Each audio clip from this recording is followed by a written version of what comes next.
The process to adopt a horse or a donkey from All Seated in a Barn is simple but not simple. So we first require you to fill out an adoption questionnaire on our website. This is going to kind of go in depth on exactly what you are looking for, what size rider you are, what the landscape is that you're wanting to. That kind of helps us get a good gauge of who you are and what your expectations are of the animal you're looking to bring into your family. Second, once we've evaluated your questionnaire, if we feel like we do in fact have a fit for you, we'll reach out and get an appointment scheduled with you to come out and meet who we feel would be the best fit at that time. Once we've met you, we've seen how you interact with the animals. Sometimes things can change and we can, let you know we think we have a better fit, or sometimes we realize we don't have a fit at all. And once we go through that process of actually finding someone we think could work, we then have you fill out the adoption application. And this is where we get more rigorous with our questions and the information we're wanting from you.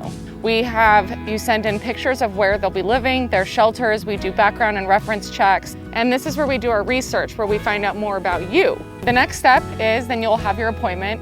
This is when we set you up with one of our trainers to see if you and the prospective horse are in fact going to be a good fit. And then we go from there. And then once all of those things come into play and we feel like we have a successful fit, we then will allow you to move forward with adopting the horse or donkey. We can help with arranging transportation to get them home to you. And then the more amazing thing about adopting from us is you don't just leave with that animal and that's it.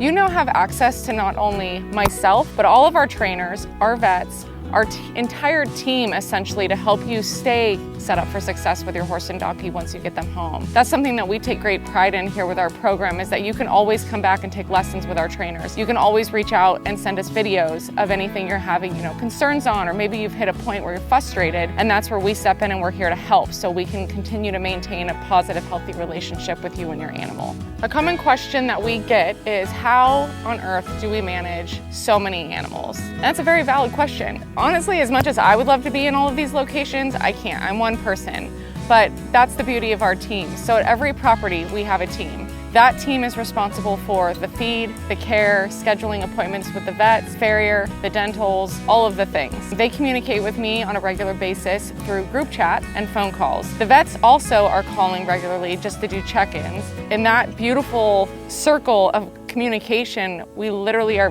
very effective at managing all of these animals. Yes, it takes a lot of Excel spreadsheets and a lot of dates being entered. That's also where our communication is on point, and I couldn't be more proud of our teams because these are horse people with years and years of experience. It's not just someone that just jumped in and wanted to help. They've been taking care of animals, riding horses, showing horses, training horses their whole lives, and I wouldn't have hired them if their levels of expectation and standards were not as high as mine. That also is what allows me to trust them that they're doing their jobs. And then when I travel back to Texas every month, I go to the different properties, I check on the animals, I make sure everything is at my level of standard of care. It honestly works. A common question that we get is, how do we fund All Seated in a Barn? Our funding comes from people exactly like you who are watching this video right now. So it's all donation based, and that comes from a lot of different platforms, whether that be through our website, whether that be through DonorBox, whether that be through monthly sponsorships, Patreon. Yes, we do get a very small percentage of our income from animal adoptions, but that's definitely not where the primary funding comes from. We get a lot of grants from a lot of foundations, which helps us out tremendously. Dice Roll Mondays. The funds come in from all different avenues. Collectively, we just try to do our best utilizing our accounting team to make sure that we set ourselves up for success with budgets every month. As far as the vets, the team, do we need to hire another person? Can we hire another person? Is there a weak spot in the organization that we need to fill? My accounting team is so amazing. We use the funds that come in to help these animals, to set them up for success, do right by them, and that includes vetting, ultrasounds, x-rays, dentals, farrier, chiropractor, training, and all of that goes in to allow us to set them up for success in the best way that we see fit to ensure that we are giving them the best quality of life we can. A common question we get is, what happens to the funds if a horse passes away that were raised for that animal? And the answer to that is, those funds roll over into helping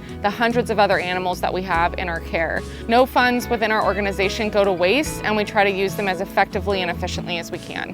People ask us what our plans are for 2024, like what do we see, what do we envision, what are our goals? Number one is having the ability to take in more owner surrenders. I can see the need, everyone sees the need, but the problem is space and the ability to take them in and do right by them. And that's why this 14 acres here in California is really important to us. That's why in Texas we're working on expanding our RST property, is so that we do have the space. And the reality is that's gonna fill up really fast, and then at that time we'll make a decision as an organization on do we need another space, because the last thing you want to do is spend all your money on quarantine at outside facilities if you can use that money efficiently to quarantine yourself, which will allow you to ultimately do more to help more horses. A common question we get is how do we follow up on our horses and donkeys that have been adopted? And something I implemented actually last year, because I was trying to do it myself, was we have 2 individuals who track on a spreadsheet everyone that's been adopted and when we've made contact to follow up with them, which is every 3 to 6 months. That's something that will only continue to improve on our end, get better, and will allow us to make sure that we're checking in and that the horses and donkeys that we rescued are still getting the care that they deserve and should be getting. Topic a lot of people don't like to talk about that I think should be talked about is euthanasia. A lot of these horses that we get in have come from really bad homes, really bad environments where they haven't been taken care of properly. For us personally, for me personally and my team and our vet team, if a horse is not capable of living on a daily basis without being in pain, that's not living a life. And the right thing to do is to give them the humane ending that they deserve. That is,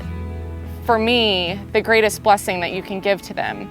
If we can get them to where they're pasture sound and they can live a happy life, not needing to be ridden, that's our ultimate goal. When we do end up making that decision, it's something we do with the vets. They come out, the animals, usually we give them a week to a month to a couple months of pain meds and all the things to give them the best, happiest ending that they can. They know good days, not bad days. We all collectively make that decision.